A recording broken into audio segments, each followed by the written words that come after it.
नमस्कार विद्यार्थी मित्रांनो, Mpsc IQ मध्ये तुमचं सर्वांचं हार्दिक स्वागत आहे.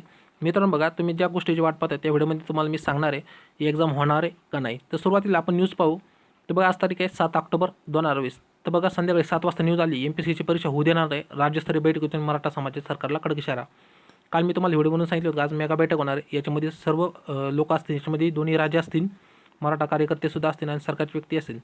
बघा, यांची बैठक पार पडली. सरकारला पण सांगितलं की ही एक्झाम कॅन्सल करा. सर्वांचं एकमत होता.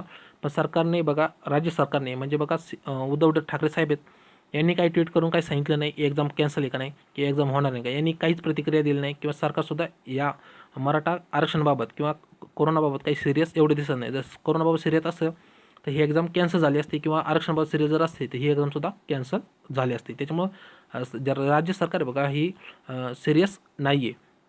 त्यानंतर न्यूज काय बघा, सुरुवातीला तर मुंबईतून बातमी आली बघा, MPSCच्या परीक्षा शासनाने घेतल्यास होणाऱ्या परिणामांना शासनच जबाबदार राहील, असा इशारा सकल मराठा समाजाच्या वतीने देण्यात आला आहे. आज मराठा समाजाच्या वतीने MPSC मार्केटमधील बघा माथाडी भवनमध्ये राज्यस्तरीय बैठकीचे आयोजन केले गेलं. यावेळी बोलताना छत्रपती संभाजीराजे यांनी सरकारला हा इशारा दिला आहे. मराठा आरक्षणासाठी राज्यभर आंदोलन सुरू आहे. मराठा आरक्षणासाठीच्या येत्या काळामध्ये रणनीतीबाबत आज महत्त्वपूर्ण बैठक पार पडली. तर ही बैठक पार पडली. नंतर राज्य सरकारला सांगण्यात आलं की हे एक्झाम कॅन्सल करा, कारण राज्य सरकारच कॅन्सल करू शकतं, आयुक्त करू शकत नाही. आयोगाने सांगितले की ही एक्झाम होणार आहे कारण आमची संपूर्ण तयारी झाली. फक्त मुद्दा राहिला तर राज्य सरकारकडून, राज्य सरकारने हा इश्यू सिरियस घेतलेला नाही. ओके.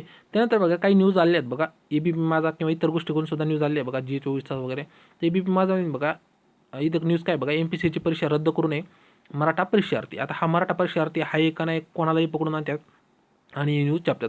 त्यांनी सांगितले बघा, यांनी न्यूज मी व्हिडिओ पाहिला आहे त्याच्यामध्ये सांगितलं की बघा, एका लायब्ररीमध्ये गेले होते, त्याच्यामध्ये बरेच कॅन्डिडेट त्यांनी बाहेर काढले, 15 ते 20 कॅन्डिडेट असून त्यांना विचारून सांगितलं की एक्झाम घेऊ का.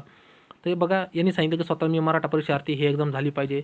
आता मला हा प्रश्न पडला आहे बघा, हा लायब्ररीमध्ये बसून अभ्यास करतो आहे आणि सांगतो की एक्झाम झाली पाहिजे, आणि जे विद्यार्थी खेड्याकडे बघा त्यांना सिटीमध्ये येता येत नाही, ते विद्यार्थ्यांनी काय करायचं, एक्झामला यायचं का नाही. तर यावर सुद्धा चर्चा झाली नाही. ABP माझ्याकडे कधी खेड्यामध्ये गेलेत का, विचारले की तुम्हाला एक्झाम व्हावी अशी इच्छा आहे का, तर नाही. ते फक्त असे मोजके लायब्ररीवाले धरतात की ज्या ठिकाणी आता 15 विद्यार्थी ठरवतील की एक्झाम होणार आहे की नाही 2-3 लाख लोकांचं.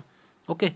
तर बघा, मेजॉरिटी नाही, जर पोल नाही त्यांच्याकडे, त्यांनी पोल घेतला का हा एक्झाम घ्यावा का नाही, याबाबत प्रत्येक विद्यार्थी सांगायला पाहिजे की एक्झाम घ्यायची का नाही. तर त्यावेळी सुद्धा हा पोल गेला नाही. फक्त राज्य शासन म्हणते, आयोग म्हणते, नंतर काही मोजकेच विद्यार्थी म्हणतात की एक्झाम झाली पाहिजे. बाकीच्या विद्यार्थ्यांचा पोल घेतला आहे.